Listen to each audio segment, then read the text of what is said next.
Richmond, north of Richmond, Lord knows they all just wanna have total control. Living in That is such a valuable piece of advice there. These are the sorts of things that we should talk about right in the first 5 minutes of the podcast. Started giving people free quotes. In sunshine and rainbows, it is Definitely a thing for just being a solo The operator. change in mindset makes a massive difference. Welcome to Aussie Lawn Stars. So, welcome to the dungeon. We've got Jordan on the line today. How you doing, Jordan? Yeah, good, Gary. Yourself? I'm doing pretty well. Now, you're a man with two first names. I was going to say two last names, but two first names. Oh, actually, going off Facebook, that is my middle name. Okay. Yeah, I'm a bit of a secret man. Keep it secret. Yeah, that's it, eh? Bit of mystery. That's it. But what you can't keep secret is that I bumped into you while I was touring Cape York on my way back down through Townsville. Yeah, that's right. We caught up. It was a good catch-up. It was a quick visit, but Yeah. So you had places to be that were a bit better than Townsville. I yelled out to Mitchell Robinson and said, "Hey, Mitchell, I'm coming through Townsville. I'll be staying overnight, but you want to catch up for dinner?" Yeah, it's funny. Me and Mitchell, that was actually the first time we've caught up.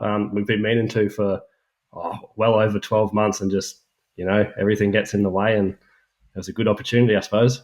Yeah, that's it. That just took that little bit of opportunity to go, yep, it's worth doing. Yeah, that's it. A bit of a push. Yeah. So have you spoken to Mitchell online or texted in Messenger or anything like that prior to that? Yeah. Like, we've always been in contact. Like, we've bumped into each other here and there a couple of times, but just never, probably caught up to have a chat, see how each other are going, sort of thing.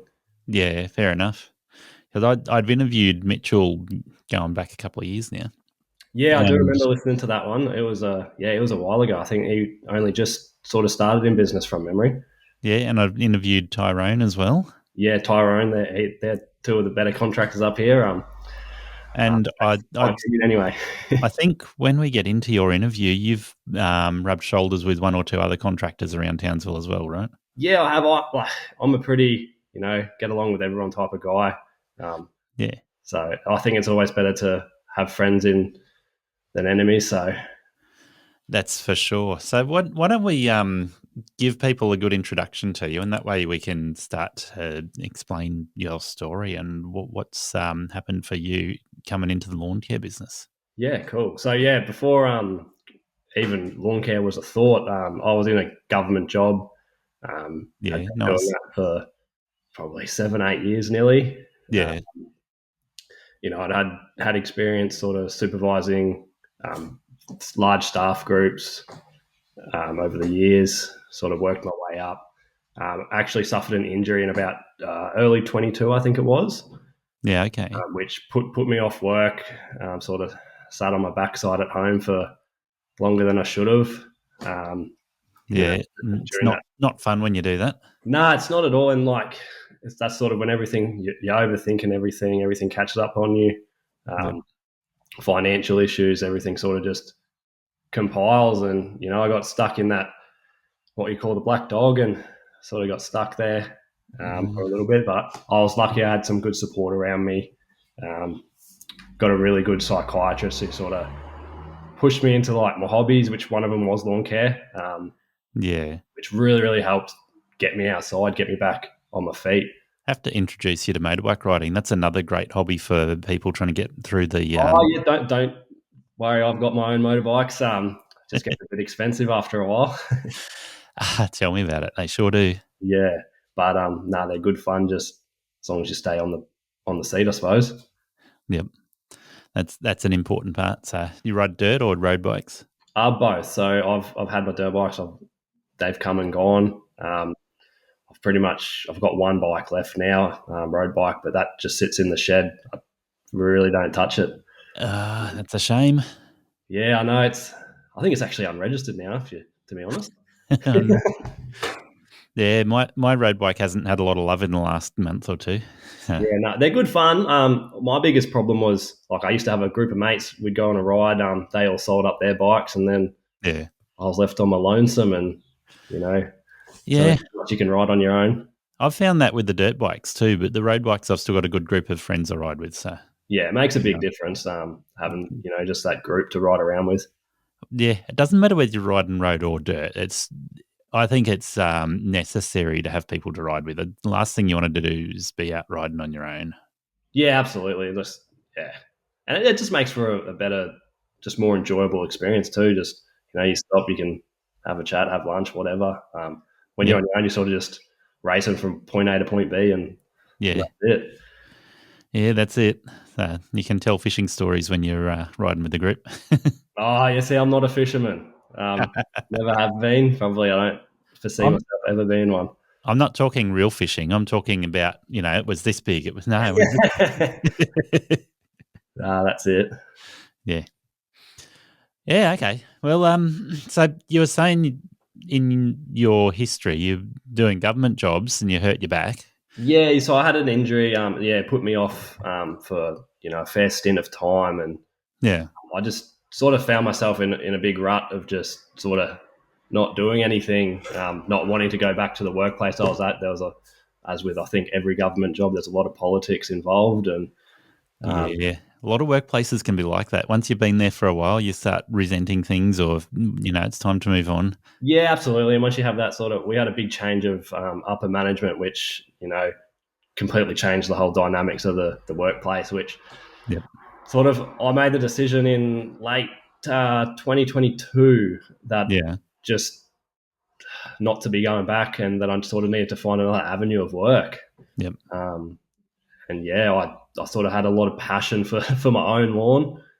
Sort of spent probably too many hours out in my own lawn, and I thought, why not? I'll give it a go. I'll start my own business and see what happens. Yeah. Now, I've spoken to a lot of people over the last 2.5 years. It's close to 3 years I've been doing podcasting now.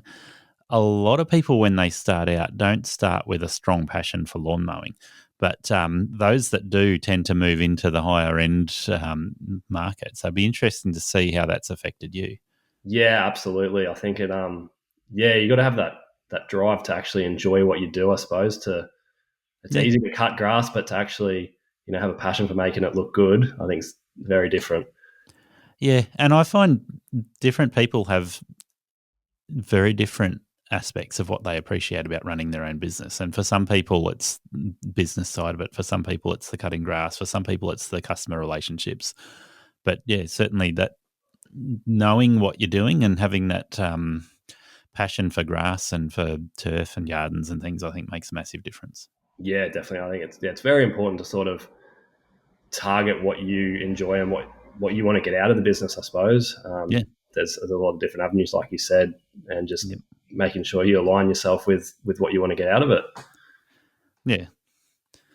So you're saying it was in 22 when you hurt yourself, and was it in 22 when you decided to start the business, or? So I sort of had it had come and gone, the thought of, I'll do it, I won't do it, I'll do it, I won't do it. And it sort of it took just the final straw that broke the camel's back, I suppose, to say, no, that's it, I'm doing it. That was early 2023. It sort of come to be. Yeah, okay. So that's when you pulled the pin on the old job and sort of started the process of the resignation and all the paperwork that comes with it. But and thought, I'll look into it. It's got my ABN, got everything sort of that comes with the business. Obviously, I was probably missing a few things out the start there, but that'll come to be. Yeah, well, it's a learning experience, isn't it? Working out what you need to start a business. Oh, absolutely. Like the things you don't realise that come with it. Like you just, I suppose, if you don't know, you don't know. And efficiency is the thing that rules a business and the decisions you make as a small business owner. Right Mowers give you the options in their product lineup to match efficiency with size, fuel usage, and the type of jobs you want to target, from catching to mulching or side discharge, from roadside verges to acreages, and manicured lawns to 6 feet tall and super long. I've been using the Right Stander I 42-inch with a Catch Pro for manicured areas and the Stander ZK61 to maximise productivity for large open acreage mowing. If you need to replace your push mower, try the 32-inch Stander B. If you have more open access to residential properties, there's a 42 through to 48-inch option that suits you. And if you want to enter the acreage market, the 52, 61 and 72-inch machines have choices in engine size and model type to suit the work you want it to do. Right standards go the distance, saving you time and money season after season. Yeah, so when you first started out, were you thinking sole trader or company setup? So I started out sole trader. I actually already had my ABN from work previous, so I just thought, oh, I've already got one. I can go out and do whatever I want now. Start cutting lawns, and that's pretty much what I did. To be honest, I threw me mower that I used at home in the back of the Navara. I had an old Makita battery whippersnipper and I think it was an Azito blower. To be honest, Yeah. threw them in the back of the Navara and thought, here we go, I'm ready to go, and that was it. That was the start. So is that a full drive Navara? Yeah, it is. Yeah. It's an older one, a D40. So it's, an old classic. Yeah, it's pretty much parked up in the driveway now, but just like the bike, I suppose. No good. Yeah, that's it. But so that's been a full drive. It's got a pretty high tray or tub. Yeah, real high. Like it's got like a 2-inch lift in it too. So it's Yep.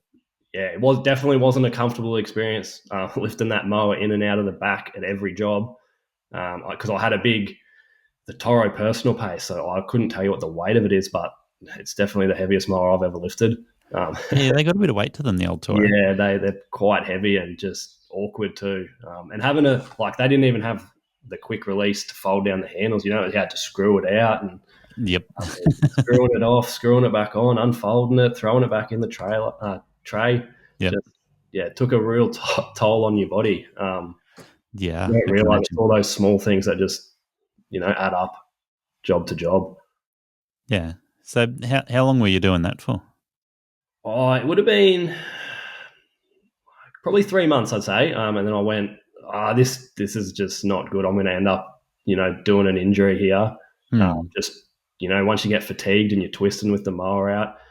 So I ended up jumping on Facebook Marketplace and I went, I'm just going to buy the cheapest box trailer I can find.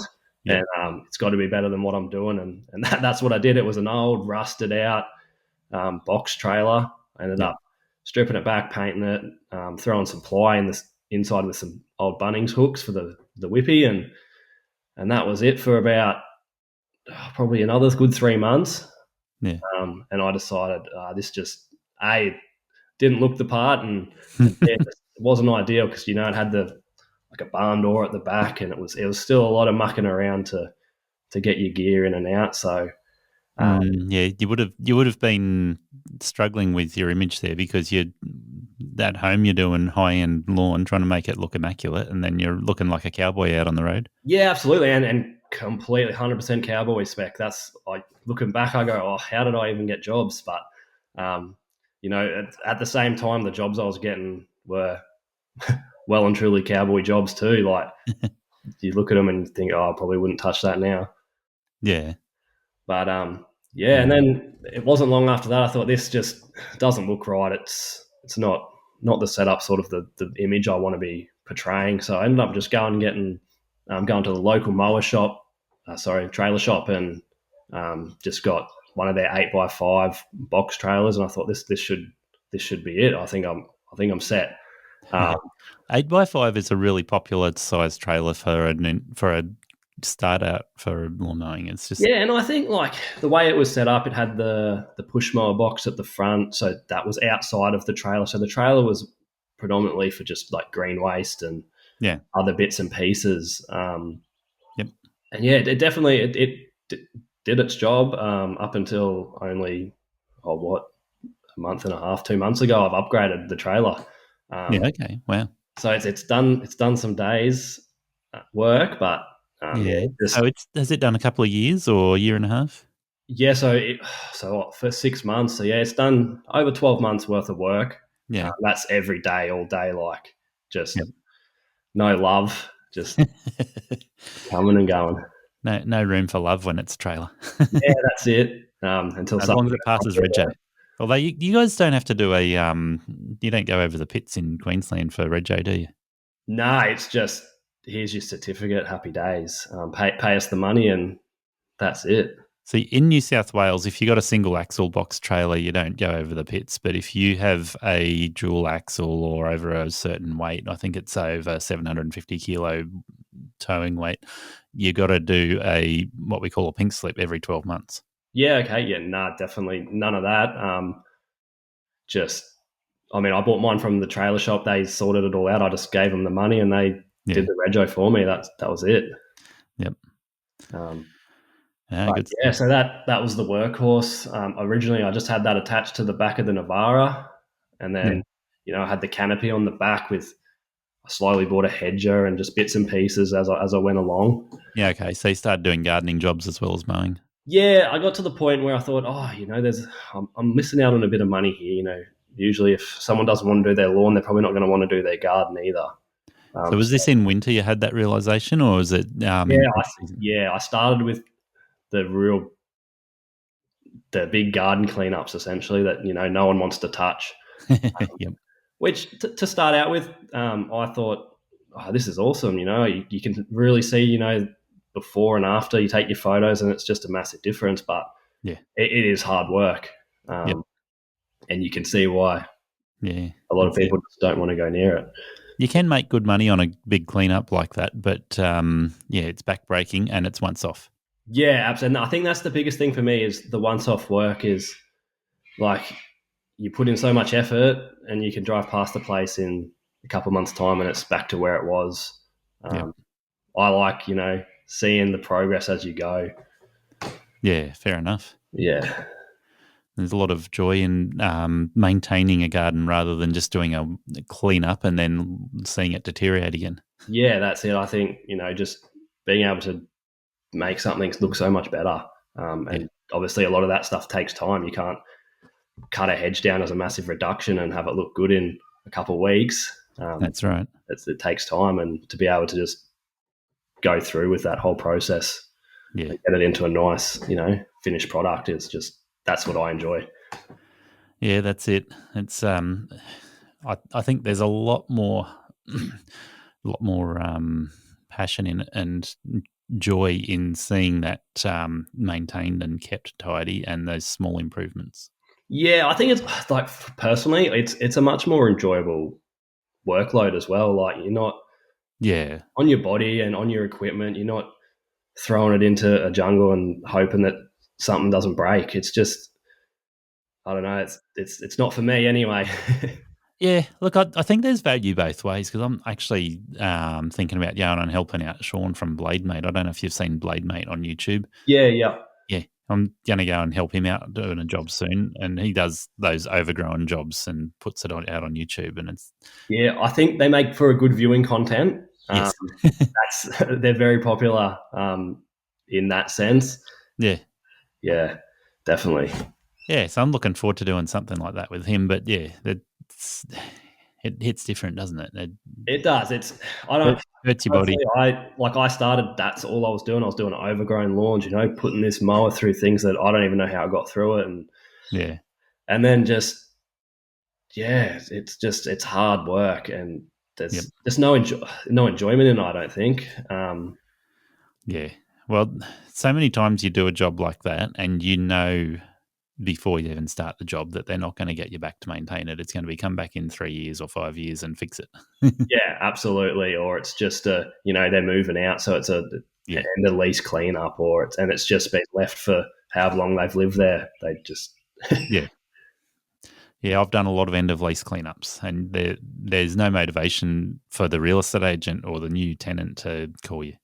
Yeah, well, that's it. And they also they're looking for the cheapest price.